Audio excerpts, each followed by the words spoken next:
Olá pessoal, aqui é a Bárbara Centelhas, está no ar o nosso primeiro boletim climático do ano, que em complemento ao ClimaCast semanal, nós trazemos aqui as projeções climáticas em relação principalmente ao próximo trimestre para as principais regiões produtoras do Rio Grande do Sul. Bom, pessoal, então antes da gente entrar de fato na análise das projeções climáticas, eu achei que seria interessante trazer, como nós já fizemos alguns outros meses, a condição atual da disponibilidade de água no solo e como isso está impactando principalmente a operação de campo, de tráfego e colheita.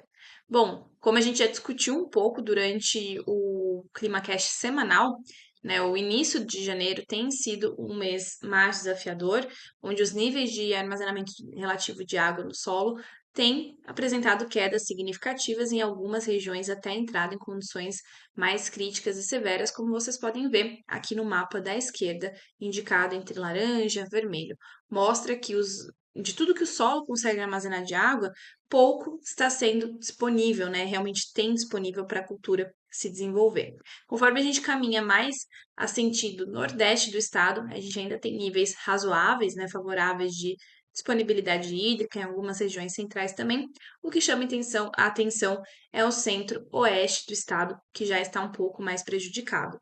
Esse cenário de níveis mais baixos, né, pensando nas lavouras que já estão prontas para a colheita, é um cenário positivo, a gente tem favorabilidade para a entrada com maquinário, tráfego e a operação da colheita.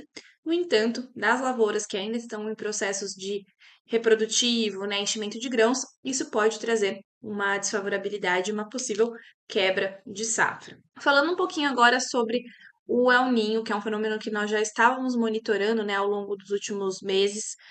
De fato, a gente tem observado cada vez mais as águas do Oceano Pacífico Equatorial reduzirem a temperatura, o que dá a característica, né, quando essa redução ela é significativa, ou seja, igual ou menor a -meio, nós temos uma condição chamada de laninha. Por enquanto, nós não entramos nessa condição, como vocês podem ver, eu vou até colocar o pointer aqui. Nós estamos no consolidado outubro, novembro, dezembro, é sempre consolidado do trimestre, aqui em -0,4, e nós não atingimos, então, ainda o suficiente para entrar numa condição de laninha. Tá? Então, esse é o cenário atual. Nós saímos do El Ninho, estamos agora, no momento, numa condição de neutralidade. No entanto, nós temos observado que o oceano está cada vez mais frio, até em relação aos últimos meses, essas águas aqui nessa posição 3,4, que é onde se monitora esse fenômeno, tem ficado cada vez mais fria, mas ainda muito banhada por águas quentes, tá? Então não é uma laninha com padrão muito clássico, mas a expectativa, como nós vamos ver no próximo slide, é que nós entremos, pelo menos, no início desse fenômeno. Como a gente pode ver, dezembro foi um mês crucial, onde essa temperatura abaixou de forma mais significativa. Então, a expectativa para o trimestre dezembro, janeiro, fevereiro é que a probabilidade seja alta desse trimestre se classificar dentro desse padrão de laninha. Isso quer dizer que nós teremos uma laninha ativa? Não necessariamente. O consenso, principalmente do NOAA, do CPC, é que para esse fenômeno se consolidar e começar a gerar os impactos que nós conhecemos, nós precisamos de 5 trimestres móveis para nessa classificação, né? Ou igual a -meio, ou até mais intenso que isso, uma anomalia negativa mais intensa.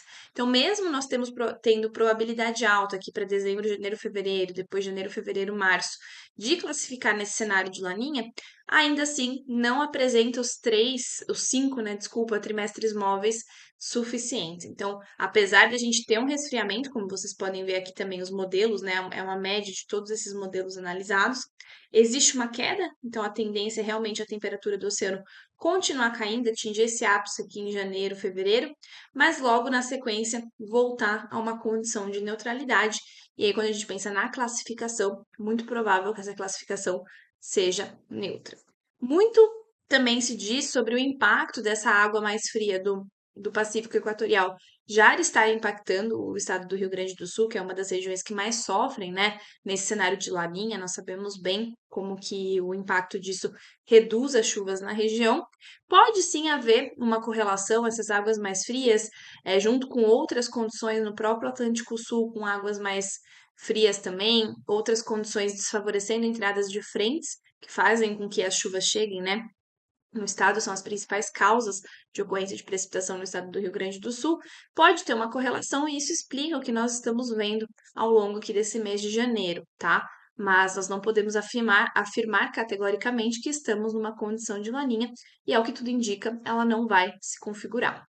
Bom, falando um pouquinho sobre as projeções, né? Então, com base nessas informações que eu trouxe, tanto desses fenômenos quanto de outras condições, né? O clima ele é extremamente dinâmico e tudo que acontece impacta na formação das precipitações. Aqui, né, a gente está olhando a projeção climática para a chuva, olhando o próximo trimestre, né? Então, aqui eu trouxe 3 fontes diferentes para nós analisarmos.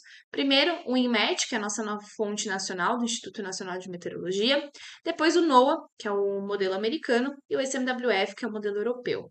Então, nós vemos com foco aqui no Rio Grande do Sul que tanto o INMET quanto o ICMWF, que nos trazem perspectiva de anomalia, né, a média da anomalia em relação à média, nós vemos que existe possibilidade e predominância de anomalias negativas exatamente no mesmo patamar, né, de -10 até -50 milímetros em relação à média. Então, tudo que se espera que chova durante esse próximo trimestre, a expectativa é que chova de -10 a -50 milímetros abaixo dessa média, tá? No entanto, o modelo do NOAA, ele não traz nenhum prognóstico para nós. Aqui, quando ele está branco, ele quer dizer que a probabilidade de ocorrer chuvas acima ou abaixo do normal, elas são exatamente iguais, então não existe um prognóstico definido, tá? Então, nós temos essas probabilidades iguais para o modelo americano e os outros 2 modelos nos apontando aí para a predominância de probabilidade de ficar abaixo do normal a chuva, aqui olhando o trimestre de janeiro, fevereiro e março. Já em relação à temperatura, a temperatura nós temos um consenso entre esses 3 modelos e todos eles nos mostram, né, possibilidade das temperaturas ficarem acima da média. O tempo seco também favorece isso, principalmente nesse início de janeiro. A gente vai ver que as temperaturas estão aumentando no estado do Rio Grande do Sul, mas é um consenso, né? Aqui o modelo do INMET e do ICMWF nos dá em termos de graus, né? Então, oscilando aí de 0,2 a 0,5, 0,6 graus Celsius acima da média.